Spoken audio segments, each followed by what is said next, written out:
নমস্কাৰ বন্ধু বান্ধৱীসকল মোৰ চেনেলৰ অন্য এটি নতুন ভিডিঅ'লৈ সকলোকে স্বাগতম জনাইছো। আজি মই ঔটেঙাৰ আচাৰ বনাব লৈছো আৰু ভাবিলো আপোনালোকৰ আগত শ্বেয়াৰ কৰো মই কেনেকৈ ঔটেঙাৰ আচাৰ বনাও।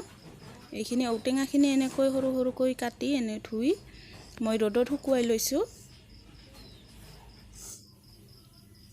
এনেকুৱা হৈছে এটা ৰ'দতে এনেকুৱা হৈ গৈছে, ৰ'দটো বেছি আছিল বাবে।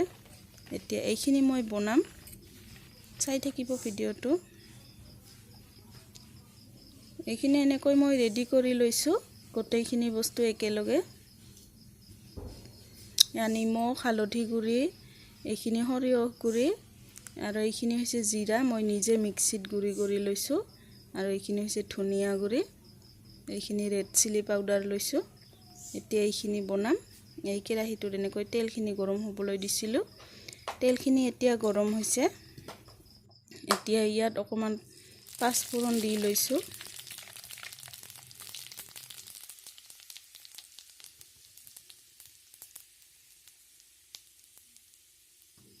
এতিয়া ইয়াত অলপ জিৰা দি লৈছো আৰু এতিয়া শুকনা জ্বালা কেইটা ইয়াত দি দিছো। তেলখিনি গৰম হৈছে বাবে সোনকালে ভজা হৈ যাব এইখিনি। মই তেলখিনি গৰম কৰি লৈ গেছৰ ফ্লেমটো অফ কৰি থৈছো। ইয়াৰ ওপৰতে এনেকৈ লৰাই আছো।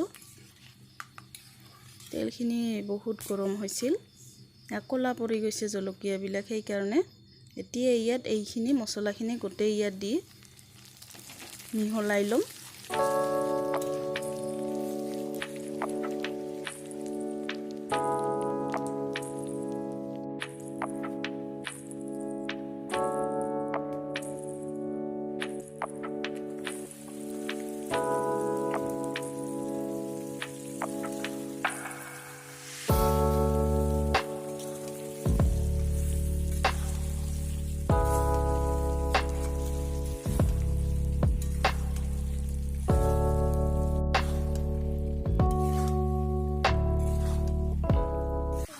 তেল মছলাখিনিৰ লগত ঔটেঙাখিনি ভাল কৰি মই লৰাই লৈ এতিয়া নুমাই লৈছো আৰু বেলেগ এটা থৈ ঠাণ্ডা হ'বলৈ দিম। ঠাণ্ডা হোৱাৰ পিছত মই বেলেগ টেমাত সুমুৱাই থম। আৰু এতিয়া এইখিনি খাব পৰা হৈ গৈছে।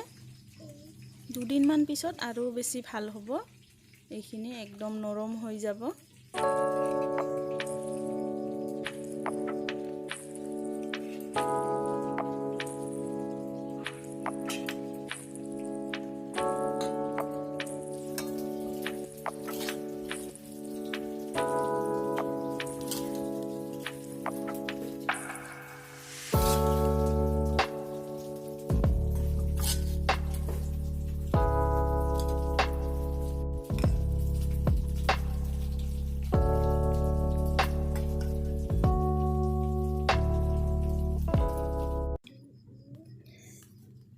এতিয়া আচাৰখিনি ঠাণ্ডা হৈ গৈছে।